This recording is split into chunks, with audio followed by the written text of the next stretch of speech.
అవును. పగోళ్ళకు కూడా ఇలాంటి బాధ రావద్దు. ప్రస్తుతం కేసీఆర్ గారి కుటుంబ పరిస్థితులు కావచ్చు, అలాగే వైఎస్ఆర్ గారి కుటుంబ పరిస్థితులు గమనిస్తే ప్రతి ఒక్కరు కూడా అనుకుంటున్న మాట. తెలుగు రాష్ట్రాల్లో రాజకీయంగా సక్సెస్ అయిన కుటుంబాలు ఈ 2 కుటుంబాలు. కానీ ఈ కుటుంబాల లోపలే ఈ రకమైన సమస్య వస్తుంది అని కూడా ఎవరు ఊహించి ఉండకపోవచ్చు. ఒకవేళ వైఎస్ఆర్ ఫ్యామిలీలో ప్రస్తుతం ఉన్న సమస్య ఆయన బ్రతికి ఉంటే ఒకవేళ రాకపోదేమో.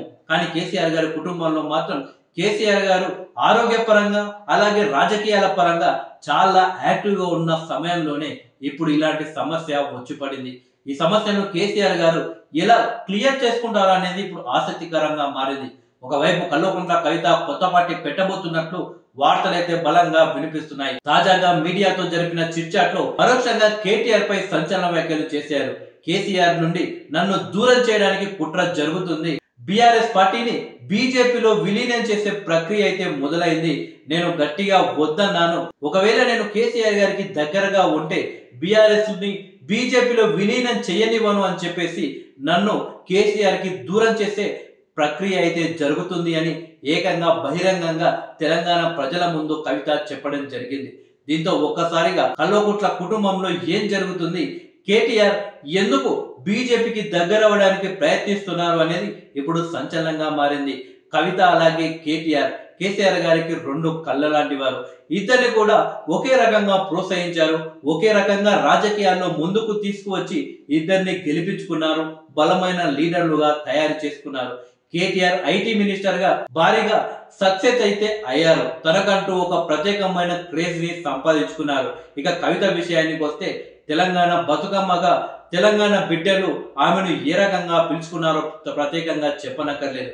తెలంగాణ ఏర్పడిన తర్వాత కేసీఆర్ గారి కుటుంబం పైన రాజకీయంగా ఇబ్బందులు ఉండొచ్చు, విమర్శలు చేయొచ్చు. కానీ తెలంగాణ ఉద్యమ సమయంలో మాత్రం తెలంగాణ రాష్ట్రంలో బలంగా బతుకమ్మను ప్రోత్సహించిన వ్యక్తి, బలంగా బతుకమ్మ పండుగను ఊరికి తీసుకువెళ్లిన వ్యక్తి కవిత.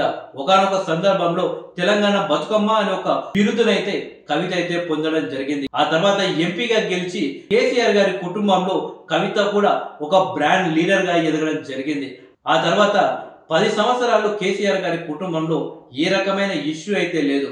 బయట చాలా వరకు లోపల వాళ్ళకు గొడవలు అవుతున్నాయి. కేటీఆర్ కి కవితకు పడడం లేదు, అలాగే హరీష్ కి కూడా పడడం లేదు అని చెప్పేసి వార్తలు వచ్చాయి. కానీ అధికారంలో ఉన్న 10 సంవత్సరాలు ఇలాంటి వార్త అయితే వారి కుటుంబం నుండి బయటకు రాలేదు. కానీ అధికారం దూరం అవ్వగానే, ఆ కవిత అరెస్ట్ అవ్వగానే ఈ రకమైన కల్వకుంట్ల కుటుంబంలో అయితే మొదలైంది. ఇక వైఎస్ఆర్ విషయానికి వస్తే వైఎస్ రాజశేఖర రెడ్డి గారు జగన్మోహన్ రెడ్డి గారిని ఏ రకంగా అయితే పెంచారో అదే రకంగా షర్మిల గారిని కూడా పెంచారు.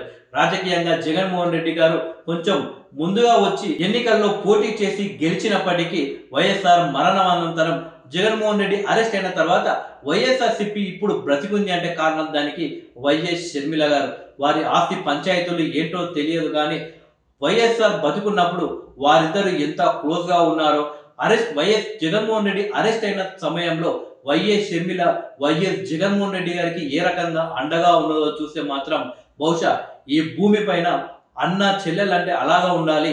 వారిద్దరూ నిజమైన అన్నా చెల్లెళ్లకు అర్థం అనేలా ఉన్నారు. కానీ ఆ తర్వాత జరిగిన పరిస్థితులు ఏంటో తెలియదు కానీ, వారి మధ్యలో చిచ్చెవరు పెట్టారో తెలియదు కానీ వారు కూడా విడిపోవడం జరిగింది.